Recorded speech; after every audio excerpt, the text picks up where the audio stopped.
Mikey pipes. They say the shoemaker kids have no shoes. And that can't be any further from the truth. Take a look at this issue, this dilemma. My wife tells me that, Mike, I don't know if the dog's peed on the floor, but there's water on the basement bathroom floor. And I'm like, I'll go investigate. So by the way, this sign has been there for a very long time, because if you flush the toilet and you don't lift up the lever, it continues to run. You guys know what I'm talking about. You don't want to have a running toilet. You got to lift up the lever. Ain't that right, Stoli? Stoli, sit. Good boy. Want to shake? That's right.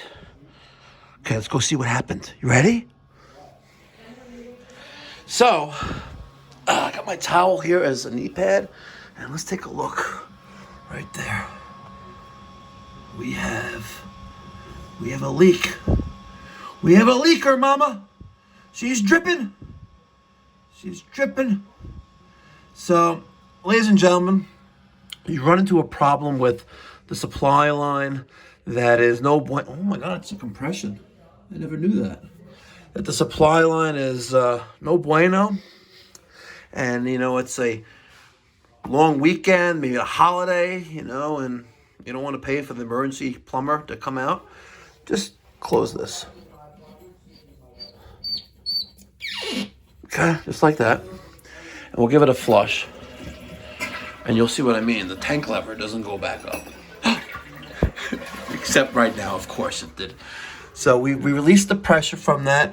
We're going to have to get a new toilet supply line. I'm going to take care of that tomorrow. So stay tuned for part 2.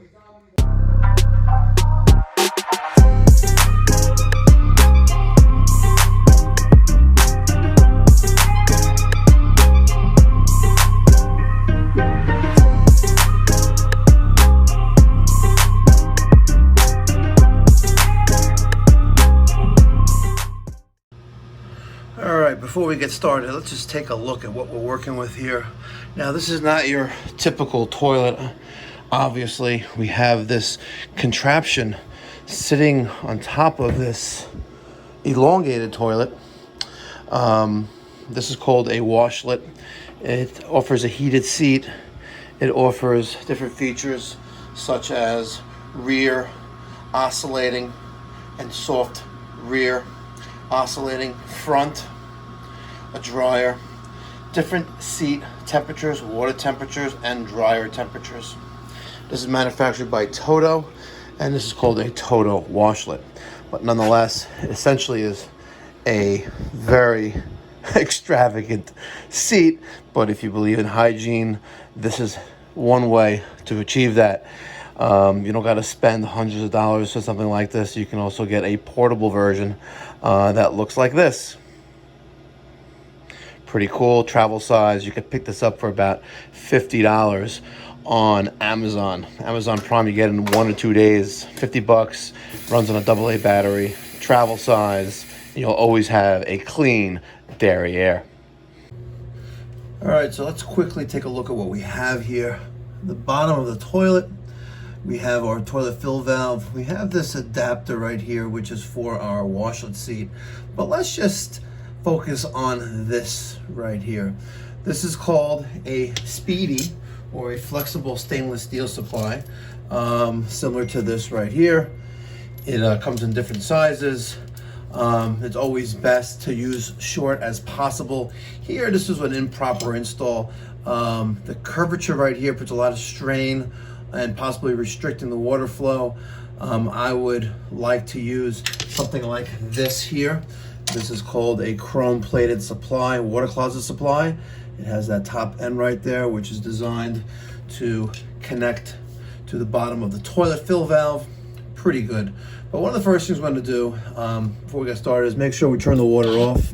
And that's done by lefty loosey, righty tighty. We're going to make sure that's nice and tight in a closed position. As you can see, this would be open.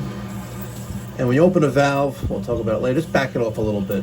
But let's close that nice and snug right there. You may have a quarter turn valve there that turns just 90 degrees, or you may also have a valve where you can push and pull it out to turn it off. Here is just a regular brass craft 1/2 inch compression by 3/8 compression shut-off valve for the toilet. Okay, we're gonna start by removing the water supply at the top. All right, I'm just gonna use a channel lock right here. We're just gonna loosen that up like that. And now we will use hands to loosen up the water closet supply. It is a good idea to possibly place a rag or some of the means on the floor to catch any water. Now let's loosen up the compression nut, which is part of the water supply line.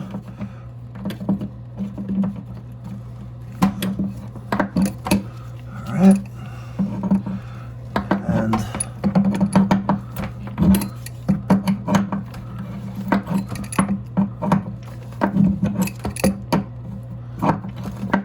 she is still kind of tight. Let's see if I can do it manually. There we go.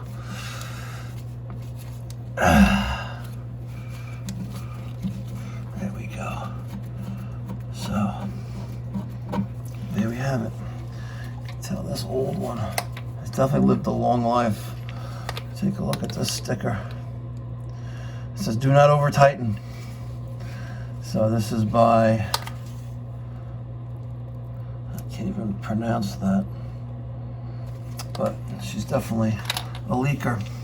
Now we're gonna have two choices. Do we put back a stainless steel supply, which this one would be by Fluid Master, right? We have our 3/8 compression and our 1/2 inch going into our, 7/8 going into our ball cock. This is a 9 inches in length. Here's another one by Fluid Master.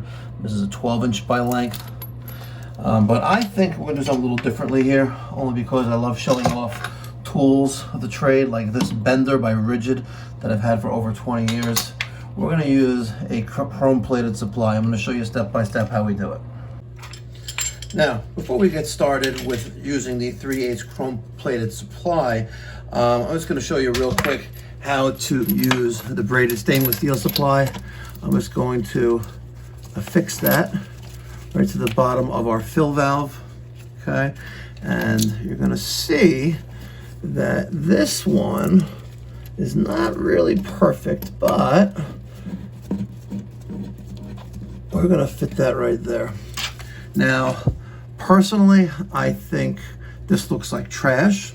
However, my alternative is this one. So let's see how the other one works. And if not, you can always get a much longer supply line to connect the valve to the bottom of your toilet. This one is not really being that cooperative. Let's get rid of that. Let's take off this. Let's use the short one right here. Sorry, guys. Okay, and if we were to go like that, I think this one is probably even worse, and this one's not going to work either. So, I guess if you really had to, I would use this 12 inch. Now, they do make a 16 and a 20 inch as well. But at the end of the day, there's nothing like using a chrome plated supply that's made with brass. So I'm going to take this 7/8 water closet supply nut. I'm going to temporarily just fit it to that bottom of the fill valve on the toilet. Now you're going to see that we have a distance to go between the valve and the water supply line. Now we could use our hands and bend it, but let's just take a measurement, and we're going to measure the center of the outlet on the valve to the center of the 3/8 chrome plated supply, and it looks like we have about 2.5 inches. Okay, so we're going to take that measurement, 2.5 inches. We're going to put that in the back of our head for a second. We're going to remove this, and then we're going to make a bend with this. Let me show you how we use the bender. All right, here's that bender. Now, first things we're going to do is that we are going to realize that we need to make a 2.5 inch offset on this. So I'm going to use my rigid bender. This is the model 456. It does 1/4 inch, 5/16 and 3/8 tubing. We're going to put that right on there, and we're just going to make a little 45-degree bend. Just like that. Okay? There's that 45-degree bend. Easy peasy. Now, remember, we have a 2.5 inch offset between the center of our supply line to the center of our valve. All right, so we have a 2.5 inch distance to go from the center of that toilet supply line and the center of the fill valve. We're going to take a Sharpie and we're going to mark 2.5 inches. Okay. Now I'm going to take that bender that I was using. I'm going to put that 2.5 inch mark right in line. Oh, wrong one. Right in line. Oh, I'm just not batting 1,000 today. Good thing I don't play for the Kansas City Chiefs because they're not going to win today. So there's that line right there, and let's just bend that a little bit right there. Bingo. We're going to line up that line right there with our mark. Make sure that we're straight, and then we're going to bend that to another 45 degrees. Okay? So now we should have 2.5 inches from center to center. There that is. Beautiful. All right, now that we have our offset marked off, we're going to reattach temporarily that 3/8 chrome supply. We're going to swing it right to around there. And now I'm going to take a Sharpie and mark where I need to make my cut, because now my 3/8 is a little bit too long. So I'm going to mark it right there just so we can get it inside the valve. Now I'm going to take a mini tubing cutter. We're going to place it on that line that we made with that Sharpie. And now we're going to slowly twist our pipe and turn the cutting wheel knob on our MIDI cutter. And just like that, we have it. Next, we're going to take a 3/8 compression nut, and we want to get it on there, just like that. If we're fighting with it now, by the way, we're going to be fighting on it when it's on top of the valve, and we don't want to do that. Okay, so now that's both in there. You notice I put the brass ferrule in a little bit, because that's going to set right there. Now we're going to slowly try to catch the 3/8 nut onto the valve head. Oh, it popped out. Okay, there's that. Good. And next, we're going to just give that a little extra on it and make sure that we're lined up right where we need to be. Perfect. Just like that. And now we'll tighten up our nut with a crescent wrench.